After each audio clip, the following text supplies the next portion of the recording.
Hello दोस्तों, कैसे हो आप सब। स्वागत है आपका अपने चैनल द बिग ट्यूटोरियल पे। और हम लोग class 10th NCERT math solve कर रहे हैं। उसमें अध्याय 5 समांतर श्रेणियों की प्रश्नावली 5.2 पर आ चुके हैं। और उस प्रश्नावली का आज के इस वीडियो में जो हम लोग 5वां प्रश्न है वहां से शुरू करने वाले हैं। 1 से लेकर के 4 तक जो प्रश्न है उनको हम लोग पहले से हल कर चुके हैं। उनका लिंक आपको इस वीडियो के डिस्क्रिप्शन पे मिल जाएगा। अगर आप चैनल में पहली बार हैं और अभी तक नहीं देखा है तो आप वहां से जाकर के देख सकते हैं। और अगर आप वीडियो को पसंद करते हैं तो हमारा काम पसंद आता है तो आप चैनल को सब्सक्राइब करना मत भूलिएगा। साथ में बेल आइकन भी प्रेस कर दें जिससे कि आपको ऐसे ही इंफॉर्मेटिव और इंटरेस्टिंग वीडियोस का नोटिफिकेशन भी प्राप्त हो सके। जो 5वें का पहला भाग क्या कह रहा है कि निम्नलिखित समांतर श्रेणियों में से प्रत्येक श्रेणी में कितने पद हैं, यानी कि आपको पदों की संख्या ज्ञात करनी है। पदों की संख्या का मतलब आपको n ज्ञात करना है, n का मान ज्ञात करना है। तो पहला भाग है आपका 7, 13, 19 और डैश डैश 205। अब अगर इस श्रेणी को ध्यान से देखें, यहाँ पे क्या है, एक आपका पहले लिखा हुआ है कि समांतर श्रेणी है, तो यहाँ पे पहला पद आपका 7 है और जो 205 है सबसे आखिरी में लिखा हुआ है, तो इसलिए ये आपका L हो गया। तो पहला पद और L यानी लास्ट पद या अंतिम पद AM जिसको भी कहते हैं। और यहाँ से आप जो श्रेणी दी गई है वहां से सर्वांतर यानी कि D का मान ज्ञात कर लेंगे। और जो आपने L लास्ट टर्म वाला अंतिम पद वाला जो फार्मूला पढ़ा है L is equal to A plus N minus 1 into D, वो फार्मूला लगा देंगे, उसमें रख देंगे मान और आपका हल हो जाएगा। चलिए नोट करते हैं फिर हल करते हैं।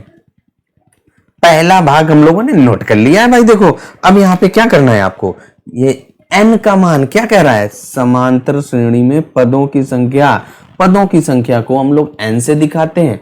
अब n का मान ज्ञात कर लेंगे भाई। देखिए क्या करेंगे, सबसे पहले जो आपकी ये श्रेणी दी गई है वहां पे आपको L बराबर A plus N minus 1 into D इस फार्मूले का आपको प्रयोग करना। यही आपका अंतिम पद वाला फार्मूला है और ये हमने इसलिए लगाया क्योंकि आपका अंतिम पद दिया गया है। अब देखिए सबसे पहले यहाँ पे जो दिया गया है उसको नोट कर लेते हैं। आपको A यानी कि पहला पद वो 7 है और D यानी कि सर्वांतर वो ज्ञात करने के लिए आप कोई भी एक पद लीजिए और उसके ठीक पहले वाला पद घटा दीजिए। तो यहाँ पे 13 अगर लेते हैं उससे 7 घटाएंगे तो आपका 6। अगर एक और आप चेक करना चाहें तो 19 लीजिए और 19 के ठीक पहले आपका 13 है, घटाइए 19 से 13 घटाने पर 6 आ जाएगा। D आपका यानी कि 6 और यहाँ से n बराबर आपको पूछ रहा है तो n का मान आपको ज्ञात करना है। तो चलिए अब n का मान ज्ञात कर लेते हैं। वो हम लोग यहाँ पे सभी मान रख देते हैं और देखिए L अंतिम पद आपका 205 है, L का भी मान आपका 205 है। तो L बराबर A प्लस N माइनस 1 और इंटू D, यहाँ पे सभी का मान रख दीजिए और जैसे ही मान रख देंगे और हल कर देंगे एक समीकरण के जैसा और आपका N आ जाएगा। देखिए L का मान कितना है, 205 बराबर A है ना, A है तो A का मान आपका 7 है, तो यहाँ पे 7 रख दीजिए धन n माइनस 1 आपको ज्ञात करना और गुणे D का मान हम लोगों ने 6 ज्ञात किया था, वो यहाँ पे 6 रख दीजिए।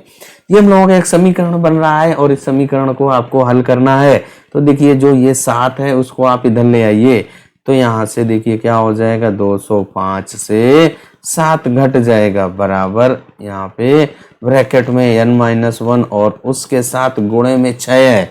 इस 205 से आप 7 घटाएंगे तो जैसे ही आप घटा देंगे देखिए यहाँ पे क्या बचेगा, यहाँ पे 198 बराबर n माइनस 1 और गुणे 6। अब ये जो 6 गुणे में है इसको जब आप इस तरफ लाएंगे यानी कि लेफ्ट हैंड साइड में तो ये आपका क्या हो जाएगा, बटे में यानी कि भाग में हो जाता है। तो भाग में कर दीजिए भाई, तो 198 बटे 6 बराबर n माइनस 1। चाहते तो आप इसका ब्रैकेट खोल करके हल करते तब भी वही आता, यहां से भी कर दो कोई फर्क नहीं पड़ता है। तो 6 का भाग दे दीजिए, 6 त्रिक 18, एक बचा 6 त्रिक 18 बराबर n माइनस 1। ये आपका ऋण का इधर आएगा, धन का हो जाएगा, जुड़ जाएगा। तो देखिए आपका 33 धन 1 बराबर n। तो यहाँ से n बराबर क्या आ गया, 34, यानी कि पदों की संख्या पूछ रहा था वो कितनी हो गई, 34 हो गई। यहाँ पे लिख देंगे पदों की, कितने पद थे उसकी संख्या आपकी आ चुकी है। पदों की संख्या बराबर आपका 34 आ गया। यही हम लोगों का आंसर हो जाता है। पहला भाग आपका हल हो गया। पांचवे का दूसरा भाग भी हम लोगों ने नोट कर लिया। देखिए क्या दिया गया, 18, फिर इसके बाद 15 सही 1/2, फिर 13 और फिर डैश डैश, ये आपका माइनस का 47। यहाँ पे भी आपको पदों की संख्या यानी कि n बराबर आपको पूछ रहा है, तो वही आपको जैसा आपने पहला भाग हल किया था वही आपको नियम यहाँ पे भी लगाना है। तो देखिए सबसे पहले आपका जो प्रथम पद है a बराबर कितना है 18, और इसके बाद आपका जो सर्वांतर d बराबर क्या हो जाएगा, ये जो लिखा हुआ है 15 सही 1/2, तो 15 सही 1/2 लीजिए और उससे उसका पहले वाला पद घटा दीजिए। तो यहाँ पे 18 घटा दीजिए, तो इसको देखिए d बराबर इसको लिख सकते हैं 15.5। देखिए 1/2 बराबर 0.5 होता है, और वही आप यहाँ पे 1/2 को 0.5 लिख दिया, तो वही यहाँ पे 15.5 माइनस का 18। अब इसको आप घटाएंगे तो क्या आएगा, d बराबर माइनस का आएगा, क्योंकि ज्यादा आपके माइनस के हैं तो 2.5, और इसके बाद आपका l यानी कि अंतिम पद माइनस का 47 है। अब आप क्या कीजिए, l बराबर a plus n minus 1 into D, ये फार्मूला लगा दीजिए। जो अंतिम पद वाला है वही यहाँ पे लग जाएगा। अब इसके बाद यहाँ पे क्या करेंगे, सभी के मान रख दीजिए भाई।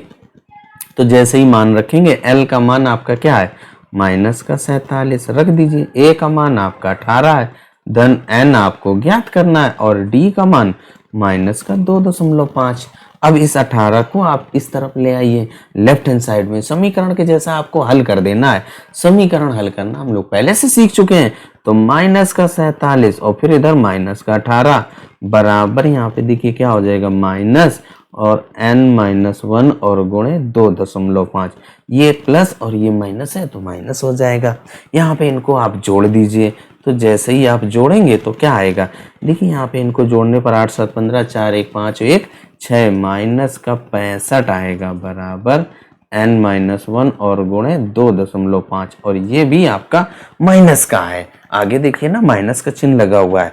अब यहाँ पे क्या हो जाएगा, ये माइनस और ये माइनस क्या हो गया, प्लस हो जाएगा। अब केवल आपको जैसा पहले वाक्य है वहीं से ये 2.5 है वो इधर बटे में हो जाएगा, तो 65/2.5 बराबर n-1।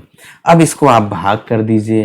तो देखिए यहाँ से दशमलव हटाएंगे तो आपका एक जीरो ऊपर बढ़ जाता है, इसका दशमलव हट जाएगा, तो ये क्या हो जाएगा 650/25 बराबर n-1। अब इसके बाद थोड़ा सा आपको डिवाइड कर देना है, और जैसे डिवाइड कर देंगे और आपका आंसर आ जाएगा।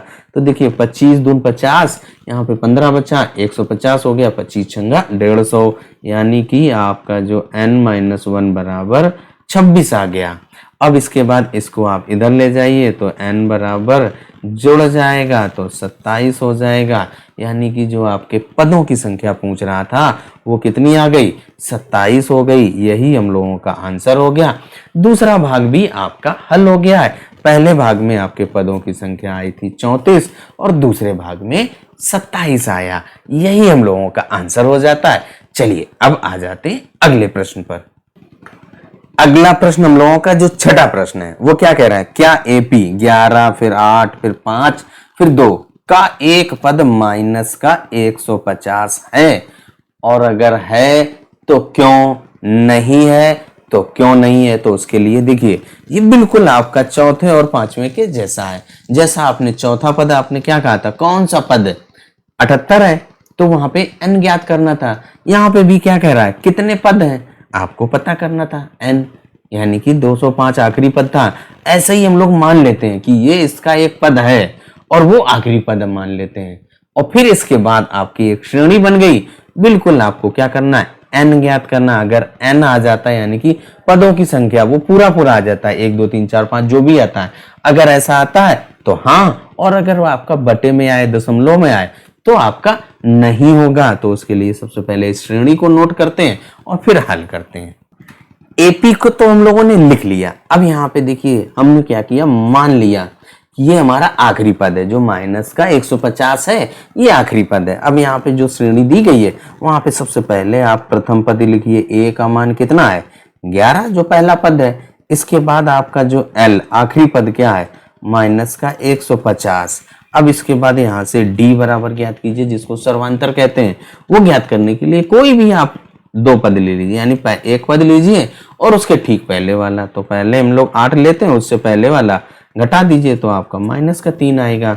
ऐसे ही यहाँ पे देखिए आप 5 लीजिए, तो 5 से 8 घटा दीजिए तो माइनस का 3, यानी कि आपका जो सर्वांतर है वो माइनस का 3 ही रहेगा। कोई भी दो पद आप लेते हैं तब भी आपका वही आएगा। अब यहाँ पे L वाला फार्मूला लगा दीजिए, L बराबर A धन n-1 और D। अब इसके बाद क्या करना है, आपको मान रख देना है भाई। L का मान कितना है, माइनस का 150 बराबर A आपका देखिए 11 है, 11 रख दीजिए, धन n तो आपको ज्ञात करना है तो वैसे ही रहने दीजिए। D का मान माइनस का 3 है, देखिए ना, यही तो आपने ज्ञात किया था। यहाँ पे ये बात एक ही है। अब इसके बाद इनको हल कर दीजिए। ये जो 11 है इसको आप लेफ्ट साइड लाइए, तो ये एक धन का है तो इधर आएगा ऋण का हो जाएगा, माइनस का 150 और फिर माइनस का 11 बराबर, ये देखिए माइनस ये प्लस तो माइनस हो जाएगा 3 गुणे n-1। अब इसके बाद ये आपका एक समीकरण बन गया है, इसको केवल हल करना रह गया है भाई। तो देखिए आप ये माइनस तो माइनस का 161 बराबर माइनस का 3 और n-1। अब इसके बाद यहाँ से चाहो तो आप ब्रैकेट खोल के हल करो या फिर ऐसे ही हल करो। देखिए ये माइनस है, ये माइनस प्लस हो जाएगा, 3 जो आपका गुणे में है जब उसको आप लेफ्ट में लाओगे तो ये बटे में हो जाएगा, यानी कि भाग में हो जाएगा। तो आप भाग कर दीजिए, 161 बटे 3 बराबर n-1। यहाँ पे आप भाग करेंगे, देखिए 3 का भाग 5 इसमें दीजिए तो क्या बचेगा, 3 का भाग 161 में 3 बचे 15, 1 बचाओ फिर ये 1। अब इसमें भाग दीजिए तो पूरा पूरा नहीं जाएगा, यहाँ पे अगर 12 होता तो आपका पूरा चला जाता है। तो ये आपका पूरा पूरा डिवाइड नहीं हो रहा है, और जब ये डिवाइड नहीं होगा तो यानी कि ये दशमलव में आएगा। तो क्या किसी भी श्रेणी में पदों की संख्या 2.5 हो सकती है? नहीं होगी। पद जो होंगे वो या तो पूरे 2 होंगे या फिर पूरे 3 होंगे। अब मान लो जैसे 3.5 आएगा तो क्या पदों की संख्या 3.5 होगी? कभी नहीं होगी। जो पद होते हैं वो या तो 3 होंगे या तो 4 होंगे या 10 होंगे, 20 होंगे, ऐसे होंगे। जो पद होते हैं हमारे वो पूर्ण होते हैं, इसलिए वो भिन्न के रूप में नहीं आते। और इसको आप भाग कर रहे हैं तो भिन्न के रूप में आ रहा है, तो इसलिए जो हम लोगों का ये नहीं में आंसर होगा, क्योंकि ये पूरा पूरा डिवाइड नहीं कर रहा है इसलिए।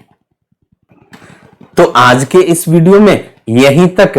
वीडियो आपको कैसा लगा कमेंट करके जरूर बताइएगा। चलिए तब तक अपना ख्याल रखें, स्वस्थ रहें, मस्त रहें। मिलते हैं अगले वीडियो में अगले प्रश्न के साथ।